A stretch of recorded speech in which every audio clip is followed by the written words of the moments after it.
Yeah, I bet things have changed because you started acting probably like what was it, the mid 90s or so? Early 90s, yeah. Early 90s. It's so weird. I've had kids ask me recently, like, how do I get into acting? What are the steps to get into acting?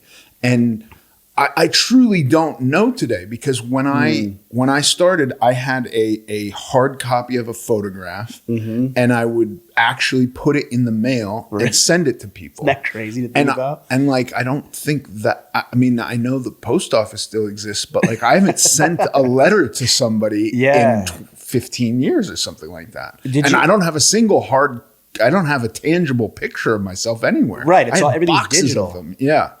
So how did you know to do that? There was there were a couple of like entertainment trade magazines or publications. One was called Backstage. I guess there's still Variety and the Hollywood Reporter, but you would go to the back of it and you'd see like advertisements for like agents seeking talent, like that kind of thing. And then you'd literally just mail them a picture of yourself and hope somebody called you. So you were mailing that stuff into agents. Yeah. You were trying to find an agent. Yeah. So that was the direction. It's like you don't reach directly out to the studios. No. You reach out to an agent. That person decides we're going to represent you. And then they are the ones that in turn go work in the studios. Yeah. But I mean, like the studios is a big jump. Eventually people are talking to studios on your behalf. But at first it's the agents are then just talking to casting directors. Oh, got it. So okay. like looking for just we need somebody journeyman like this. work. Yeah, exactly. And then when you are, going to be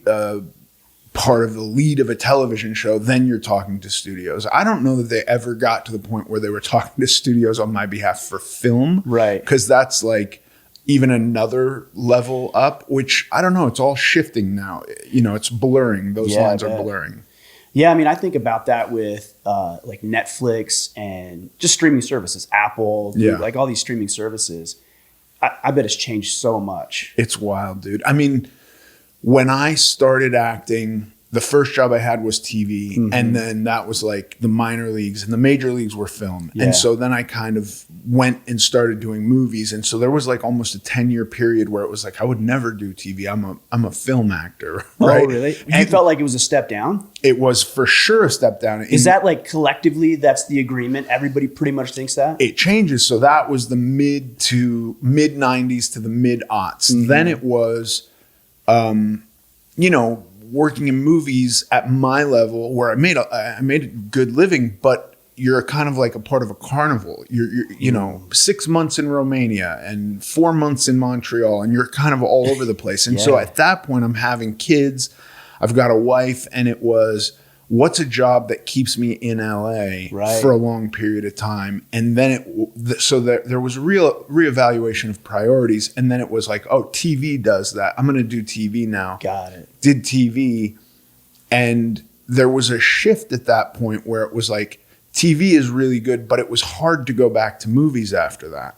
What made that hard for you, the actor, or people, or the perception of you changes? The Okay. perception of you changes. Today, at the top level, you'll see people going and doing both. Like, superstars, super film movie stars are going and doing HBO limited series and still doing movies. And now Netflix, Amazon Prime won Best Picture at the Academy Awards with a movie that I don't even think was in the theaters. Yeah, it's Coda, right? Yeah. I didn't see it. Todd was actually talking about it yesterday, and I briefly heard about it, but I didn't see it. I didn't see it either. Yeah. Or maybe it was an Apple Plus thing. I don't know. Who knows? Right, but it wasn't a movie. And I think a lot less people are going to the movies post-pandemic. Movie theaters are probably just opening.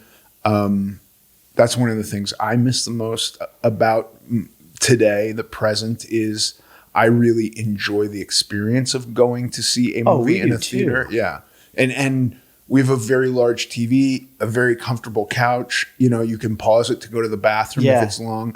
It's still different. Yeah. I would prefer to go have an experience of putting my phone down or risking the ridicule of somebody throwing popcorn at me, something like that. I like that. But I also kind of cannot relate really to the modern generation. There's a lot where I go like, this does not comport to the way I think. And I struggle with it, but I just go like, I want people to exist in the way that they want to exist.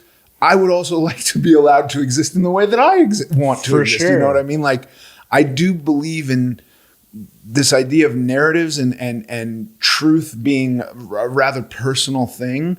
And so there's this struggle over like enforced truth. And I go like, I just want to go to the movies, man. Yeah. I just want to go to the movies. And I think there is some objective truth. You know, there is 100% there is, like biological truth, for example.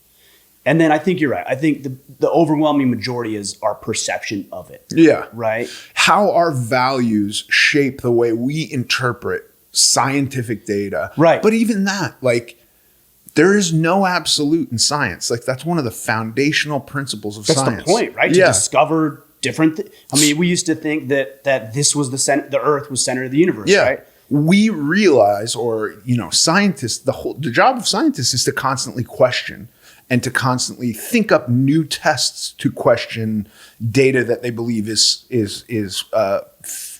solid, or you know, even if you look at like the absolutes in science, the laws of science, gravity, the speed of light, these things fail. We can see them failing, and the foundation for all of that is like some huge percentage of the universe is made up of dark energy and dark matter, which we can't even explain. Yeah, we can't. So all of our math is predicated upon this idea that a thing that we don't understand at all, we cannot touch it or see it or prove it. It's just, we know it exists. And I go like, okay, so for me, the way I interpret truth is like, there's my truth. And this is based on my value system. What you're saying, when you say my truth, I want to clarify because I think words are important. I do too. But so you're saying your opinion or your perception of something or your relationship to the way you see it? How I value stuff. So like,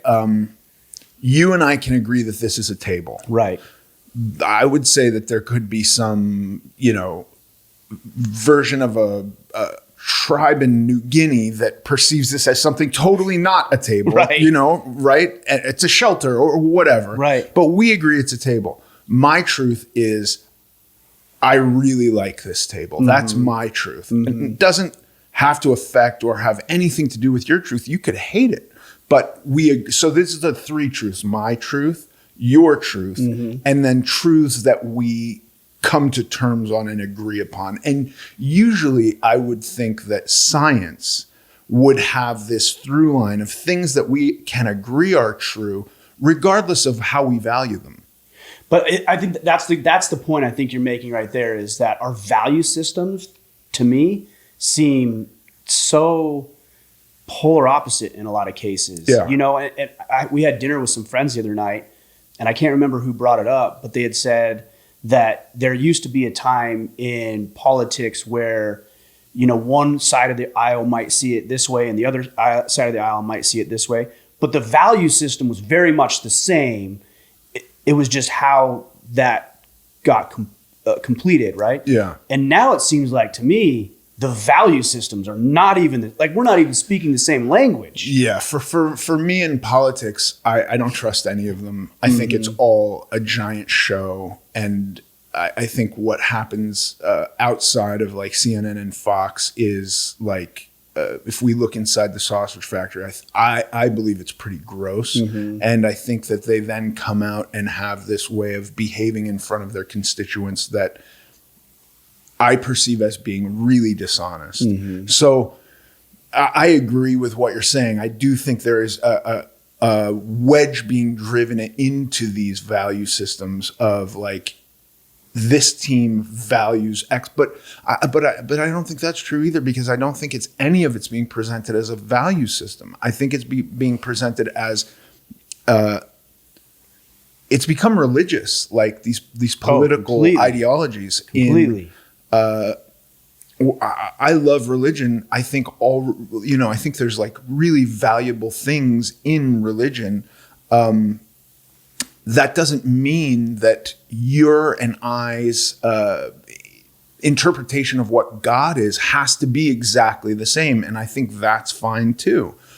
But what breaks down is when you say, you must believe in my God, right? Because my God is the one God. And that's what I see in politics, is this point of my values are the only values that are true and real, and therefore anything you want to accomplish based on your values. But it's not presented as that. It's presented as this is what is right based on science. And I go, again, science has no value system at all.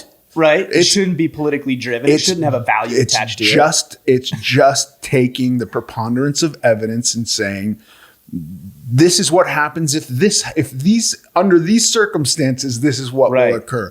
Based on that, I want to determine my life. You know? And if you can't, here's what people need to understand too.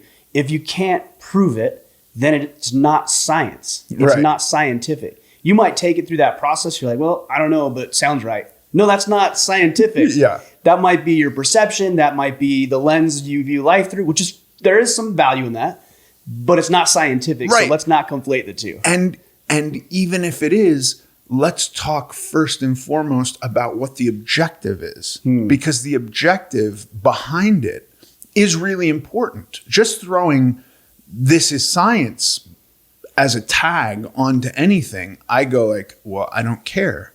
E equals MC squared has no bearing on my life unless I want to figure out how long it takes for light to appear to my eyes when I flip the switch. Like there's no worth to that. So whatever it is. Well, I would challenge that a little bit though. And I would say, so let's take that E equals MC squared, getting light to my eyes. I don't know if that's the calculate, because I'm like you, I have no idea. Yeah. But there's somebody out there, and let's just hypothetically say that's accurate. There's somebody out there who does care about it, and they can find a way to make that light bulb more effective, more efficient, better, right? But so it's important. We just don't care, but somebody out there cares. Right. But that's his objective. His objective is, I want to make more efficient light bulbs. And I go like, great, go. If that's what you want to do, go do that. I don't want to get in your way. Right. I don't want to throw a bunch of data at you that's contradictory because it's going to bog you down. You do you. I'm saying more of like, I'm a guy who takes many risks in my life, and I'm aware of them. And some I might find out that they're more risky afterwards. Like let's take, for instance, speeding on a freeway. Every time I drive, the speed limits are generally set as an idea of this is the safest speed to drive, right? And so, actually, it's not even that.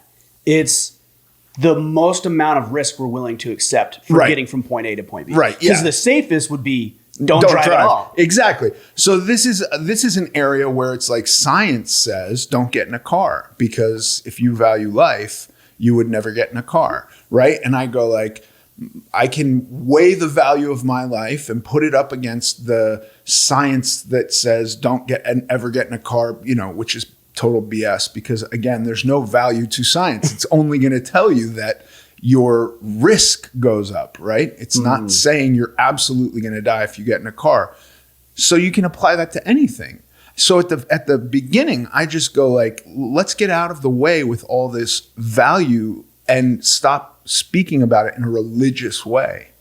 Yeah, I think that's, well, and the challenge too is that, well, speeding's a good example. So you might say, well, I should be able to go as fast as I want. It's my life. Well, yes, true. And you're hurtling down the road at 100 miles an hour, and there's 1,000 other people right around you that you're going to impact. Yeah. So then that brings into question like COVID, for example. So it's my life. I can take a vaccine or not. I can do this or that. Like it's my life. I can wear a mask or not. Right. And so the argument is, well, you're impacting other people. It's like, okay, well, maybe like there's a tolerance there. Like, sure. what are we quote unquote allowed? Should we be allowed to do, and what should we not? Yeah. You know? This becomes very, like, I'm a fan of the non-aggression principle. And so this, it becomes very theoretical, because if I'm breathing oxygen at some point, am I taking oxygen away from you? Mm-hmm. You know what I mean? Like, is there a finite amount of oxygen, and do I have to plant a tree every year to justify my existence? Right? There's that, which I just go like, this is too ethereal for me. I'm going to get into, what are you doing physically to affect me right here, right now? Deliberately, intentionally. Exactly. Sure. And like, if I can't look at it and go, that is deliberate, that is intentional, right? Your existence right now is not perceptibly to me deliberately, intentionally aggressive towards me. Right. But I'm sure there could be somebody sitting here going like, he's not wearing a mask, he is trying to give me COVID. And then their interpretation is completely different to mine. And so for that scenario, I just go like, if that's my perception, I remove myself from your presence. Yes. That's correct. This is that is my correct. value system. Right. Right. And otherwise, I say to you, like, hey, do you mind just, we both have to stand in line here. I have some COVID issues. Like, this is a big thing. Would you mind just staying 6 feet away from me? Whatever science says is safe, right? Yeah. And then, like, this is. I think it's up and down, because at the restaurant, like, it doesn't. It's not distance; it's height. So if we're fine. We're sitting. Yeah, we're good. If we're standing up, we're in trouble. Deadly. But this is the way I'm trying to process everything. Like, it's just such a strange time where there are so many voices saying so much that at the end of the day, I just hear is I want. I want you to believe this. I want you to behave this way. And I'm just like, God, this is overwhelming. I just want to go to the movies. Well, there is a level of personal responsibility that I think has shifted too. I'll give you a small example. So we're at the airport yesterday waiting for a flight to come over here.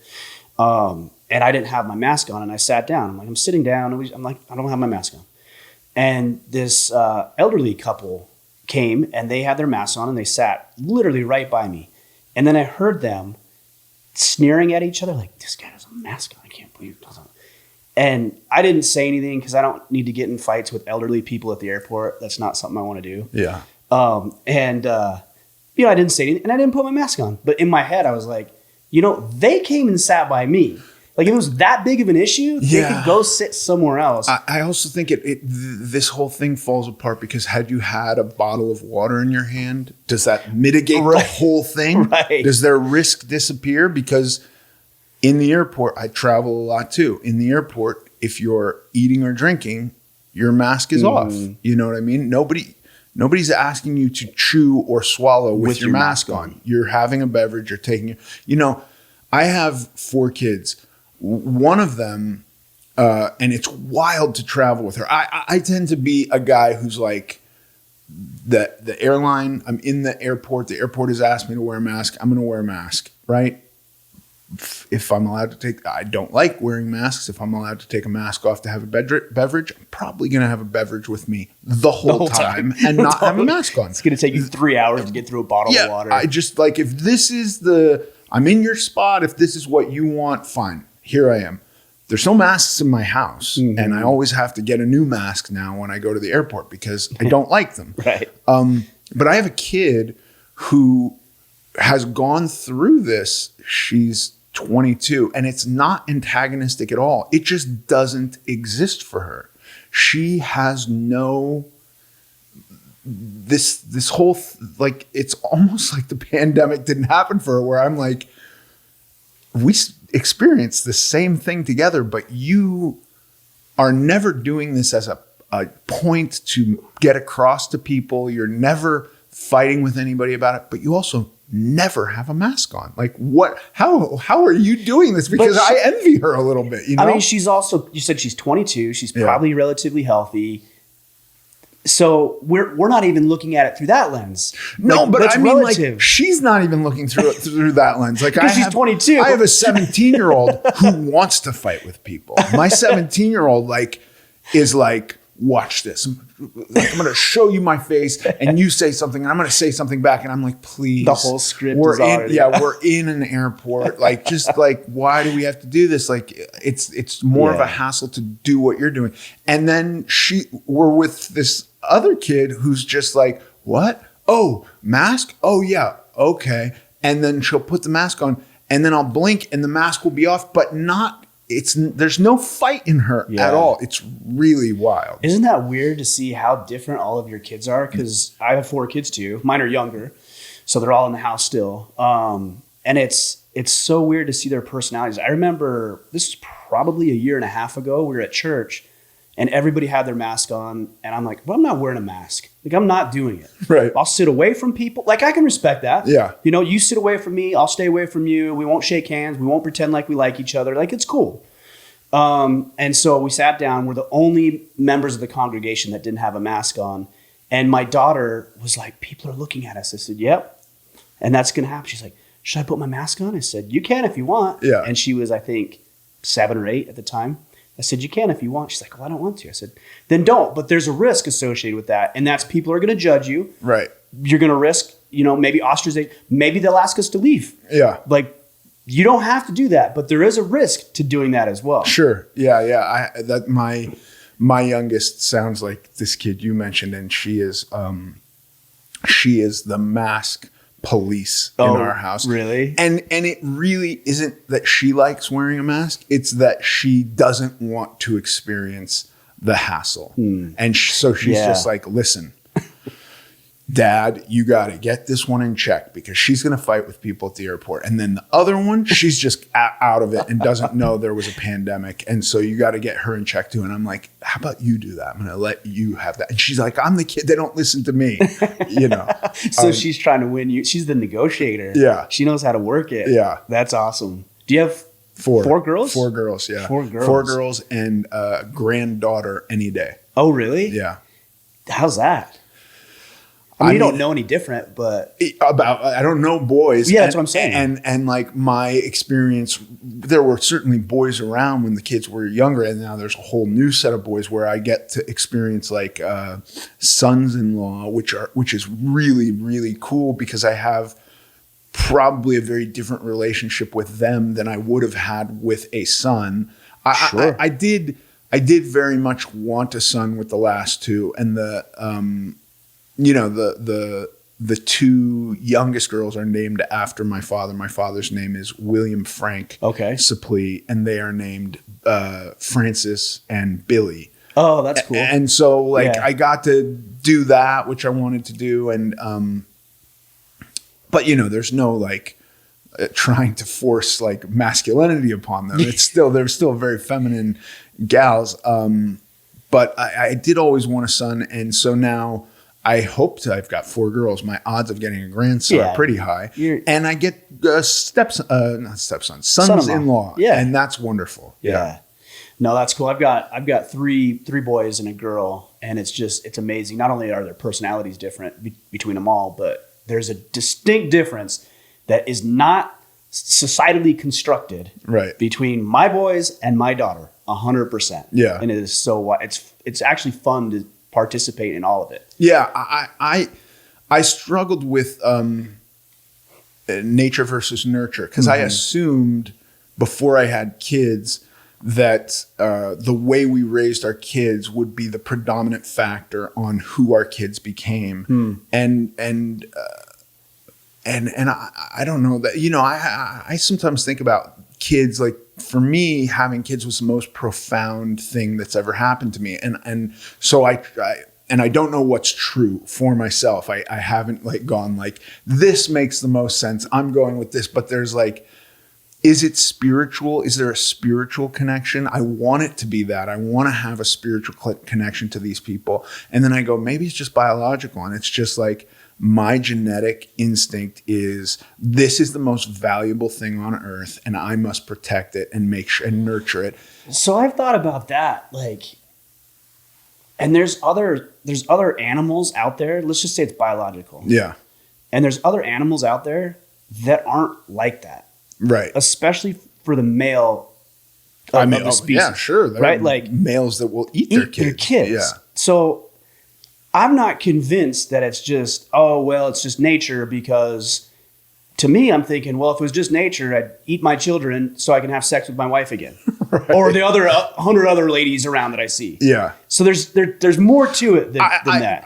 I agree. I then get into like, we're very complicated compared to most other mammals. True. Like, so yeah, I mean, you know, I read Sapolsky and I think like, oh, there's no free will and we're just meat puppets that are controlled by hormones. And then I read Maimonides and I go like, or Maimonides as I've been corrected. And I go like, oh no, that's not true at all. God is this wonderful abstract thing that's painted such a beautiful picture and our meaning is free will. You know what I mean? And so I battle between those 2 points. Either way, I have a profound connection with my children. Right. So it doesn't matter, right? Line. Like the explanation, it's so strange. I've been writing a lot and I'm writing a memoir, and like the most important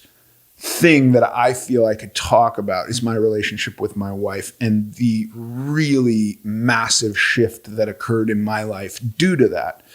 And it's the hardest thing to write. And part of it is I don't really want to figure it out. You know, you like the mystery of it or the exploration of it? It's like if I knew for sure that I was a meat puppet and everything was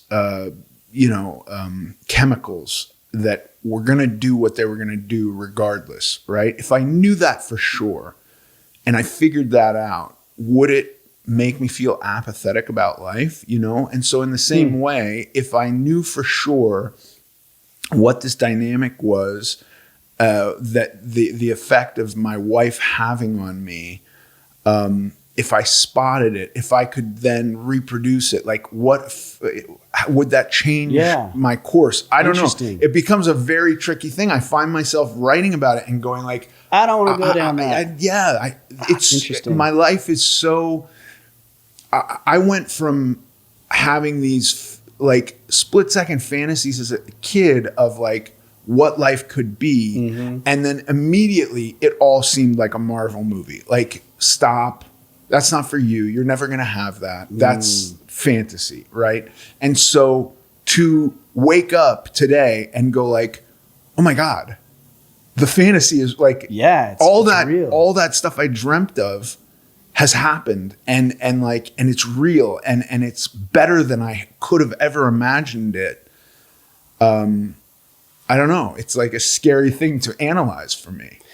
Do you ever have concerns that, let's just say you have this dream in your mind and you wake up and you think, man, it's actually real. It's all happening. And then you have this fear of, well, what if it's gone? Yeah. Like, what if it changes? What if I get injured? What if, it could be a 1,000 different things. And then all of a sudden it's just gone.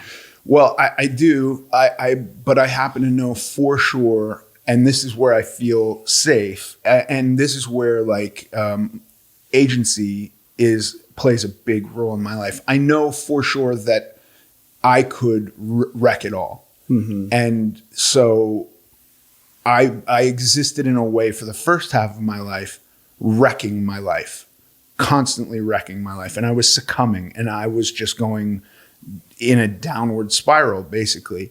And so the shift towards up and this wonderful life could be very easily derailed if I just took on any of the behaviors that I had in my other life, you know? And so that's scary, you know, but it's almost like you're driving really fast in a car and there's the concrete medium and you're like, what happens if I just drive into that? You know what I mean? Yeah. Like the car flips and you die and like, that sucks.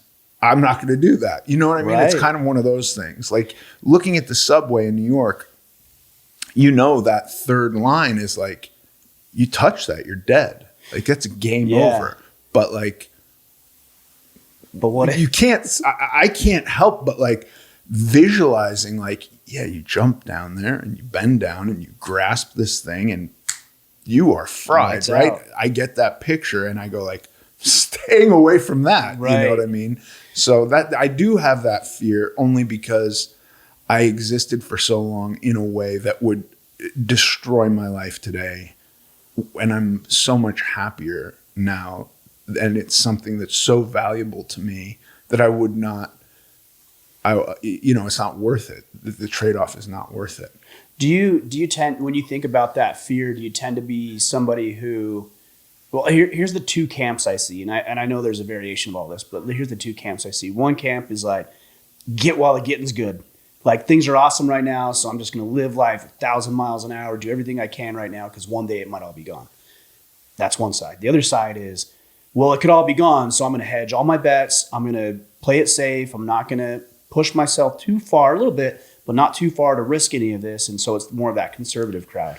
For me, the goodness is through constantly working towards making it good, right? So there could be just like, I could wake up one day, and I do often wake up and go like, I don't want to get out of bed. I just want to lay here and pull the blanket over my head and do nothing, right? That's the risk, because the goodness is actually tough work, right? It's getting up and participating and being accountable to people. And that's what is tough work, but also gives me meaning and makes me feel better than I've ever felt in my entire life. And so I don't know. I don't think about it in quite either of those ways, just that, there's a weird thing that I experience hiring people or being in the vicinity of people hiring people nowadays, which is very different than when I first started working, which, is this idea of hard work, right? And I've always taken work very seriously, and I've never thought about life as work until 20 years ago. And I went, look, if I applied all my morals and ethics of work to life, my life changes, and it did. Right. And so I hear about like this idea of hard work being oppressive, or oppressive, like, I've never thought that. I didn't either. Yeah, it's interesting. It's totally foreign to me, but like there's become a big place in the workspace for how people feel. Right. Yes. And so this to me is like, well, I knew guys like that when I started working too. We just called them lazy, and they would never ever openly say, I need, a mental health day or something like, right? The idea that people would get together and go, and look, I'm taking my specific area of work, right? I can't say what it's like to work in a factory because I've never worked in a factory. Oh, I'm sure it applies broadly. Idea. I would think. Yeah, I'm sure of it. I think for the most part in America, we have very, very easy lives, right? Yes. We actually have to work hard to create actual challenges. And so because there is no physical challenge to life of like finding food, finding shelter, or so little of that in America, that we now are finding ways to survive as identities, which to me is completely foreign. It's just not the way I was raised. And it's always like interesting, like what your identity is at risk. Like, what does this mean? Right. I can't affect who you are. Just be you. Right. You know what I mean? Like, what I think should have no bearing on it. By the way, I'm sure there's tons of people that think very little of me, and I don't care. Doesn't impact you. Right. Unless you allow it to. Sure. The thing that's always funny to me, every time I go to the gym, I think, this is ridiculous that we've become so comfortable that we have to go to a climate controlled building outside of the sun and the elements, and then pick up these perfectly symmetrical, balanced weights so that we don't turn into just this complete, useless mess, body. Yeah. Right. It is wild. I'm it's wild. This is hilarious. This is what we need to do. Yeah. It's a blessing and a curse. It really is, man. It's wild. The way we exist is truly bizarre, put in the right perspective. Yeah. You know, you look at it and you just go like, they're so rich. They're all fat. Right. And the way we deal with health and all of it is really wild. You said that there's this heavy emphasis on the way that we feel about things, and I started thinking about where you're talking about hard work. And I know I actually feel good when I'm working hard. Me too. And I believe a lot of that was instilled into me from my mom. Right. You know, she'd make us clean the house or do chores, or we'd have to, you know, serve other people or run errands. And I'm like, I have to be outside. This is hard. I don't want to do this. And she's like, yes, but look at what we get to create. Yeah. You know, or the other one is there's a sense of pride that comes with it, because you would clean the house and she'd say, look how good it looks. Yeah. Look how great our space looks. And you could just see a deep sense of pride and satisfaction. And so I think what's happening is that value system, like we were talking about earlier, isn't being passed down through hard work. It's not being, that connection's not being formulated. 100%. And I think what is being now passed down, at least, and I've had 2 kids now go through the university system, is identities. Identity is now paramount. And so I think a little bit with everything, it all comes with like your intention and your purpose, right? So if you set a purpose that's true for you of any task that requires like effort, and there's some thing you have to overcome in achieving it, right? And you push through that I think that is kind of what I get out of hard work, right? I set this goal. I'm going to have this as my objective. I'm going to go into it. Now, if it's just totally easy, I don't feel as good as if I run into some opposition, right? And when you get to this opposition, whether it's like you're digging a ditch and you hit a root, and then it's like, oh, what do I have to do now? Like now my work became harder, and you get that root out of there, and then you got your hole, and suddenly I get elated. I feel this sense of accomplishment, right? Well, if we're taught that the most important thing is our identity,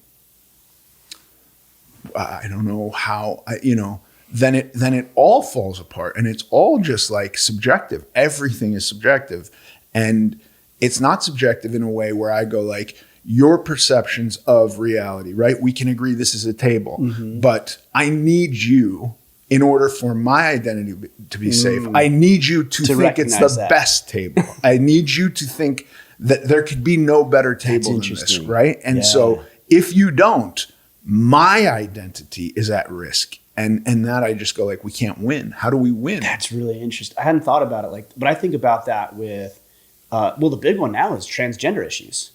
You know, like when I say I don't agree with that and I push on that, people are like, well, you bigot, you transphobe, you whatever. You know, they come up with all these words. I'm like, no, it's actually none of that. I just don't agree with it. Like, that's it. But it's viewed as like a direct threat to some of these individuals. Yeah, it's such a strange thing for me to wrap my. I have trans friends, and they're wonderful people, and I want them to exist in the way they want to exist and have wonderfully rich lives. I get into a weird place where I go like, if we're designing sports around biology, then this doesn't work. If we're designing sports around gender, because there's a definition for gender which does not have biology as a part of it. And so if it's just how you dress, then like, okay. But I don't believe that's what it's designed around, right? And so no, not competitive sports. I wouldn't think so. And so that becomes tricky for me. And the idea of, for me, I just go like, that gal Rachel Dolezal, who worked for the ACLU, who took a bunch of flack because she identified as black. Oh, that's right. I go like, where does it end? If my perception of myself is an absolute truth, which my perception of myself is an absolute truth for me, what you think of me can have no effect. Now, that doesn't mean that I can walk into your house and be the king because I perceive myself to be the king of your house. Right. That's your house. There's rules, you there's can limits. say, stop. Right. This area is my kingdom, right? That's your right. And then we can have whatever beef we have because you did not perceive me to be the king in your house. And in these public spaces, I just go like, I think that we are by nature kind of tribal. And I don't believe that we can have a tribe of 350 million people that are all on the same page about everything. Of course not. And so if some group wants something in a way that's different than another group, for me, I just go like, you don't want to participate with that person, don't participate with that person. Right. And there's another group over here that wants to participate, fine. Like, I don't have a sense that everybody has to be allowed to do everything. Like, this is just not my feeling on life. I'm perfectly okay with going like, I agree with you on stuff and we're going to get along on stuff. Right. And then I agree with these people on stuff. And I don't believe that your belief system is a direct threat to that person's life. And if that person finds some area with which to succeed in their life, I'm happy for them.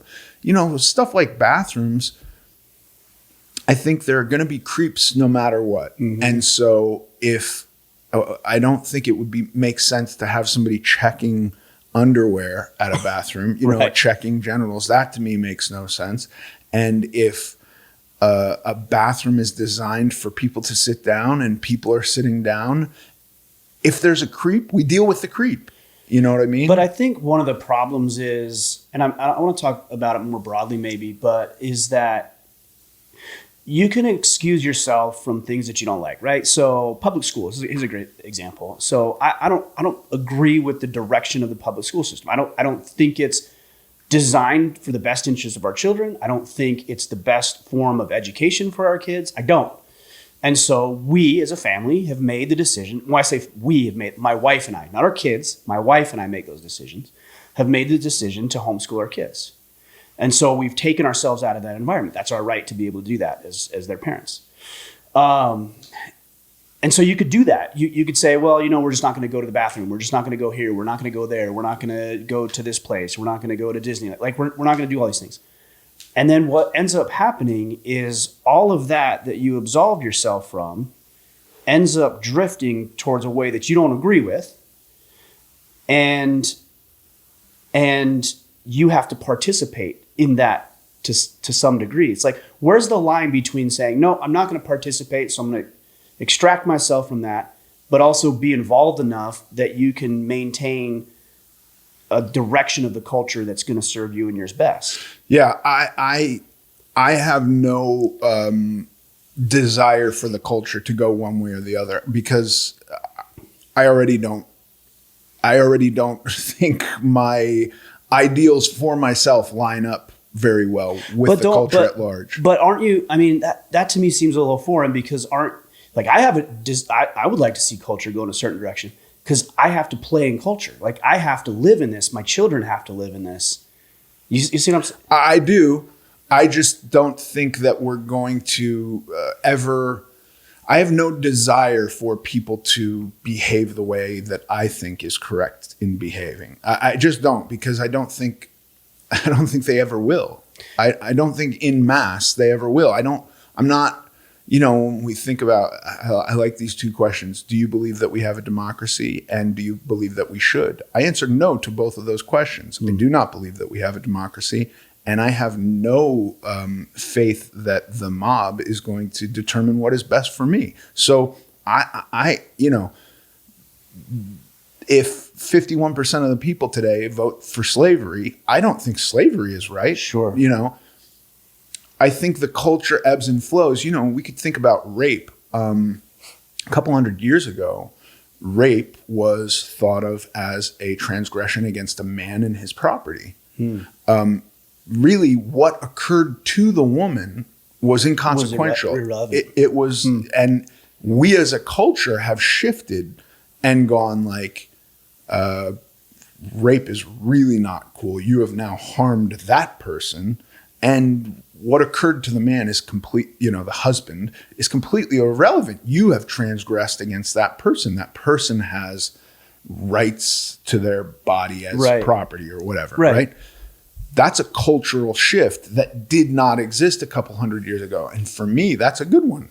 That's for sure a benefit. I think we all benefit from slavery that. Would fall into that category. Sure. I mean, there's plenty of them. Yeah. Absolutely. I can't sit here and go that every shift has been good. Right. But that one, I go, hurrah. I agree with this one. We have succeeded. So when I look around and I go like, I don't drink alcohol. I have no business going to a bar. I don't want bars not to exist. That's a place where people are doing something that I largely cannot relate to, but I do not think that everybody should be abstinent. My wife drinks. We have alcohol in my house. And so this is a thing that I have to recognize that for me, this thing is a harmful thing. But it's only for me. It's not necessarily a harmful thing for everybody to partake in. Right. And so that's kind of where I go to with all these things. I'm really concerned with figuring out what is right for me and very much less concerned with figuring out what is right for anybody else. My biggest concern is that I think about my kids, so let's take sex before marriage. Sure. Like that's something that I think people should avoid doing. Now I didn't, I made a mistake, right? So like easy for me to say because I'm past that stage. Yeah. And I learned my lesson. Like I shouldn't have done that. Yeah. It would have been better for me to wait to be with my wife. But I don't want that being common and commonplace and normal and just something that collectively think is no big deal because my kids are going to be impacted by that. Yeah. So this is where I think about stuff tribally. And I think like within the group of people that I can go like, we are on the same page, right? Within that group, if somebody starts doing something that is a transgression to these agreements that I think hold this group together, right? And the group is not delineated by county lines or names or anything like that. It's just I have people that I can utterly relate to, and I know like that's a solid guy. If I have a problem, I'm calling that guy to help me. Our ideals are in alignment. Outside of that tribe, people are going to do crazy things. Right. And you're not going to control it. I will never control it. Right. I love traveling. I'm very interested in other cultures. I go to other cultures and I'm fascinated by the way they work. I don't go there and go like, they need to be like America. This what they're doing is completely wrong. You know what I mean? And then there are some where I go and I see stuff and I get bent out of shape and I go like, I can't reconcile the feelings I have towards how people are supposed to be treated with how people are treated in this area. It really is hard for me. And even then I'm like, what's the best I can do is have a conversation with somebody and go like, why are you doing that? Like, what leads you to thinking that's the right thing to do? And I'm just going to try to understand because I can't relate to it so much. And I don't want to, but I want to have empathy with like, how'd you arrive here? You know what I mean? Right. Well, there's also a level of arrogance that we have that is wild to me. A great example, I think, is even what's happening in Ukraine and Russia. I think most of us would agree that it's horrific. Yeah. Innocent people are dying. It appears that a sovereign nation is being attacked. But we don't actually know the entirety of the story. Right. Like we don't actually, I thought that way when I went to Iraq, it's like. Iraq is a great analogy. I look around at all the Ukrainian flags and I go like, where are the Yemeni flags? Right. Yemen's being crushed right now. And I know people say whataboutism and I go like, well, America is directly participating in what's happening in Yemen today. 85,000 children have starved to death because of the American-backed blockade in Yemen. Iraq is a perfect analogy where under false pretenses, a war was sold to us. And so when I hear people going like, Putin's talking about biological and it's Russian disinformation, and I'm like, dude, this is what governments and countries do. Right, exactly. We were sold on weapons of mass destruction. We invaded a country. We destroyed it. It still hasn't recovered. Now Iran is coming in and taking over. Like, Iraq is a total mess. Hundreds of thousands were killed. We bombed the shit out of their biggest cities. And even for 20 years, there were like drone strikes on schools and all, right. and that's Afghanistan also. But like, well, we thought we wanted to, or at least what we were saying, instill democracy. And it's like, I don't know if they're interested in that. Right. And that's where I go. I don't need, again, democracy, number one. Yeah. I don't need democracy because this is just a mob to me, right? I if you get 10 of my friends together and they all decide on shellfish for dinner, but I'm allergic. Do I have to eat shellfish for dinner? You know what I mean? Like, Sure. This is where I go, fuck democracy. I'm not eating, sorry for swearing, I'm not eating shellfish. Right. Or like everybody wants peanut butter and jelly sandwiches. And I'm like, my throat will close up. It won't. I have no allergies. But as for a hyperbolic example, my throat will close up. But because you 6 guys said we all had to eat peanut butter and jelly sandwiches, I have to do that. Sorry, I'm out. See, but that's okay. So that's the right answer is like, you guys want that? I can't eat that.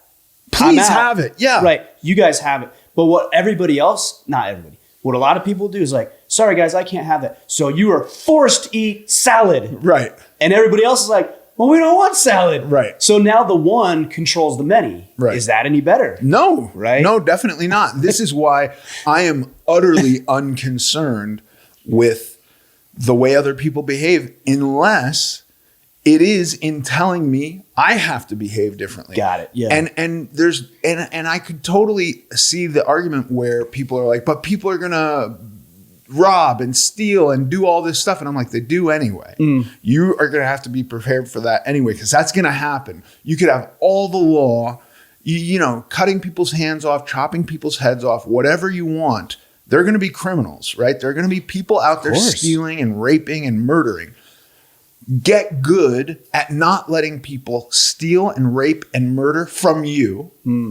This is my position, right? This is not prescriptive. I'm not saying everybody has to do this because, again, I'm disinterested in other people, in what they have to do. I'm very interested in people who have a goal, people who have had failures, people who feel that they cannot succeed at their goal. And I'm very interested in going like, how do we make you a winner? What has to change in your perspective for you to succeed? Right. And that's my biggest interest. But like the idea that everybody, I just can't get there. I can't get there because I don't think I will never win at everybody should behave like me. I think the biggest thing too, and this is one thing, you do a lot of things well, but this is something that I've noticed that you do really well is you're very influential. And that comes from taking care of your own business first and then just sharing your story. Yeah. Right. And then the people that are interested in it, that can be served by it or inspired by it, can take it in. They can listen to the podcast, they can connect with you, they can do all those things. And the ones that aren't, it's like, cool, go find your thing. Yeah, then. I'm not for you. Whatever. I don't have to be for everyone. Listen, the thing I'm talking about more than anything is weight loss, right? And even that has become a hot button topic. Like, yes, with the body positive movement and all this kind of stuff. Sure. And it's like, you know, I today am 13% body fat, but overweight, like by America's standards. Yeah. Sure. And so like, I have no desire for everybody to be rail thin. Like, this is not what it's about, but I know that I had decades of failures and that I was finally successful and I've maintained success, and like anybody can do it. You know, the thing that irks me the most about this, like there is a little bit of like, stop telling people to lose weight. I'm like, I never told people to lose weight. Right. I don't care if you lose weight. It has nothing to do with me.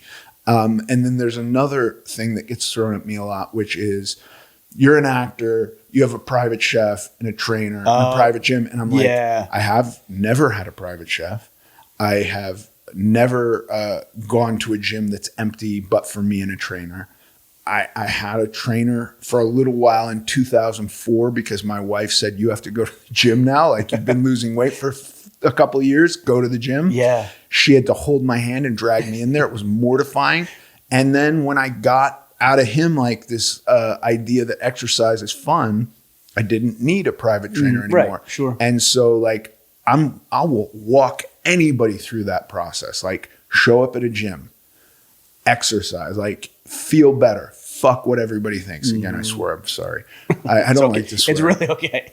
But like, you know, I just want to convey that like I realize that I've made a good living and that gives me maybe a more comfortable life than some percentage of the population. Right. I'm not don't consider myself wealthy. I'm not wealthy, but I'm comfortable.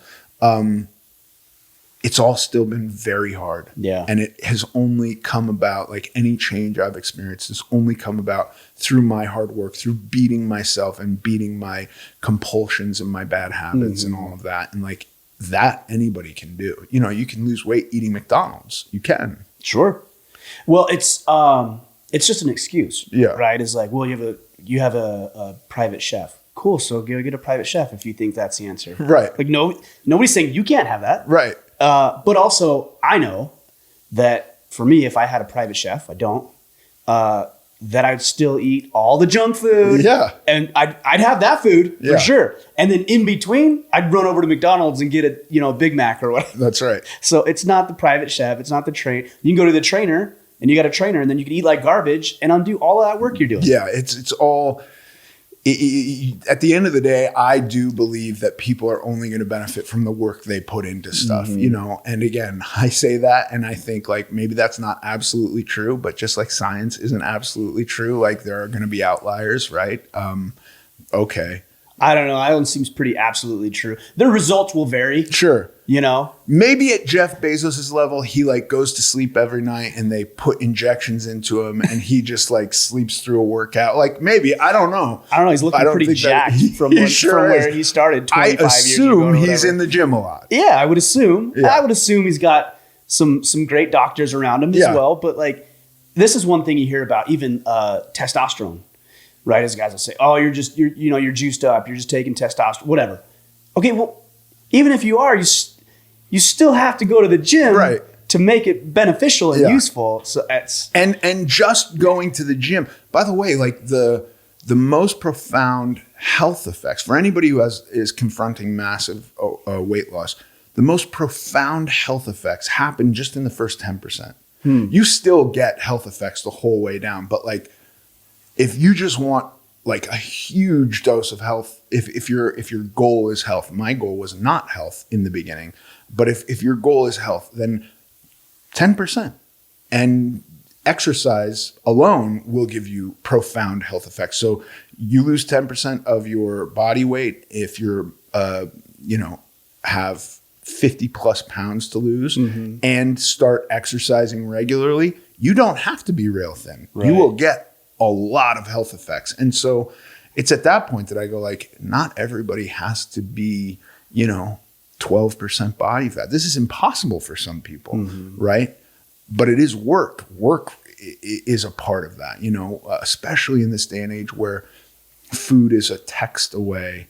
And we have so many incentives to sit on our couches and stare at our TV. And now we're being inundated with fear to complement that. You know what I mean? It's a wild time to be alive. Well, it's the best time to be alive, but also because it's the best, it can be the most challenging. Yeah. When you can turn on the TV or it's like, I'm cold, I'm hot, go mess with the thermostat. Right. So it's awesome. Yeah. And we could do this. Yeah. We do things like this. And yet those tend to be some of our biggest temptations. It is so wild. I mean, we're in Florida right now. Are we allowed to say that? Yeah, for sure. We're in Florida right now. It would be a nightmare to be here without air conditioning. Like I know. I walked out this morning. I'm like, oh, yeah. Why does anybody live here? Yeah. Why did you move to Florida? My wife has a business which moved here, and it's kind of that thing of like there are going to be certain aspects of the shifting culture and norms which I just don't want to participate in. Out of California, I'm assuming. Put it to you this way, yes. Okay. I did a TV show with Hugh Laurie, 2000 2016 through 2018, and the first year we shot in San Francisco. Mm-hmm. And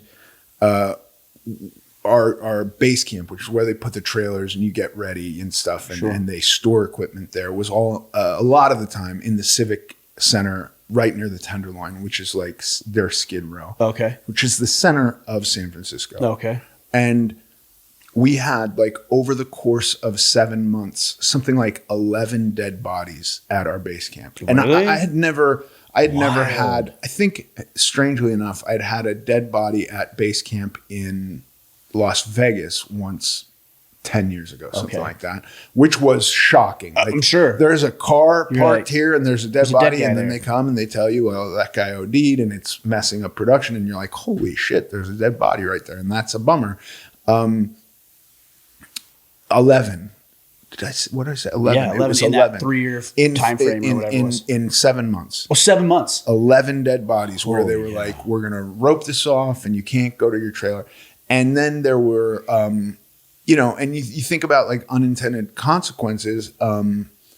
I was a fan of needle exchange when it first started in LA because, there's a lot of diseases that were being caused from people sharing needles and then reusing needles. And you go like, okay, they're going to get needles if you give them the opportunity to get clean needles. Will this be a net benefit for everyone? And I think it was. This became too capitalistic at some point, and they just said, you no longer have to bring us your dirty needles. You can just get free, clean needles. And what happened was, people just started throwing needles on the ground. Right. And so in San Francisco, this whole area is Needles covered everywhere. in needles, Used syringes. So I'd bring my kids there and couldn't bring them to work because they were small at the time, the little kids, and I didn't want them potentially having to walk over a corpse and dodge needles and maybe pick one up and go like, what's this?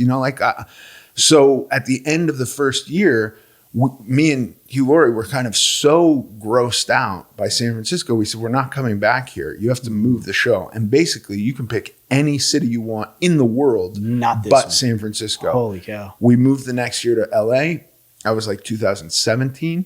And we were like, this is so much better. Thank God we're back in LA. And they spent a fortune painting the San Francisco skyline into the background of every exterior shot of this television show. Television show is called Chance, and it's on Hulu. I really liked it. LA now is as bad as San Francisco was in just a few years. And I don't know what's happening there, but it's just mind-boggling. We spent $666 million a few years ago. There was a proposition, HHH, to house people in Los Angeles. They spent every penny of that money and nobody was housed. Not one person. They are now saying it's going to cost them $800,000 per person to house every homeless person and raising billions of dollars per person. Now, holy cow. School teachers do not make anywhere near that much money. To be able to and support, as far as I know, there aren't any homeless school teachers. Like, you think about people who I've always thought of as underpaid, right? Right. Cops. Yeah, there aren't homeless cops. There aren't, that I know of, homeless McDonald's employees. None of them are making $800,000 a year. $800,000 a year is a lot of money. That's a ton of money. Yeah. So the fact that it's going to cost the government of Los Angeles, the city council, $800,000, like the whole thing to me, I was just like, I can't do this. Not doing it anymore. This is a group that I want to take myself away from. Right. Yeah. Can't blame you there. Yeah. We felt the same way. We've made a big move in the past 3 years and felt very much the same way about some of those, a little different reasons, but glad we did make the move. Yeah. Well, brothers, it's been a great conversation. Yes, sir. We could keep going, but Todd's over here like, hey, I can see him. He's like getting. I can see him. He's got to download cards. He's like fidgeting, and he's like, Todd wants us to. Yeah. But no, I really appreciate you coming out here, and I appreciate our friendship too. Yeah, absolutely. I can't remember when we did the first podcast. A couple of years ago. It was, I think. Yeah. And so a lot has changed for you. And anything else that you have going on you want to tell people about or where to connect with you? I was just had a movie out called Dog, which is now on Todd was telling me. I haven't seen it yet. Yeah, it's My cool. kids went and saw it. It's fun. This was one of the strange things where you mentioned like we have to change the way we exist. And how I started off saying I love movies, I got some real flack when Dog came out because it was in theaters only at first. Okay. From people who were like, well, if this is not streaming at the same, I can't go to a movie theater. And if this is not streaming at the same time, I'm boycotting it. And how dare you? And I was just like, how dare you? Wait, Oh, no, my goodness. I really want movies in theaters only. Like, this is what I want. And it's not to exclude you. Right. It's because if it's on in my home, then I will sit and watch it in my home. And then I miss that experience. And this is how I grew up. And I don't think there's anything wrong with that. I like the movie experience. I wish there was more of it. We always like the stadium seating with like the kickback recliner, and they bring the loaded nachos to you and all that kind of stuff. So, well, that's good. I'll have to go see it. I know my kids were excited because my two oldest watched just the other night. They watched Without a Paddle. Oh, again, yeah. which is hilarious. Yeah. That's such an underrated movie. It's a funny movie. It's hilarious. Yeah. Strangely shot in New Zealand, like as far as the carnival life goes. Oh, is that right? Yeah. Oh, that's interesting. Well, brother, I appreciate it. Thanks Thank again, you. man. Great to have you on the podcast. Thank you.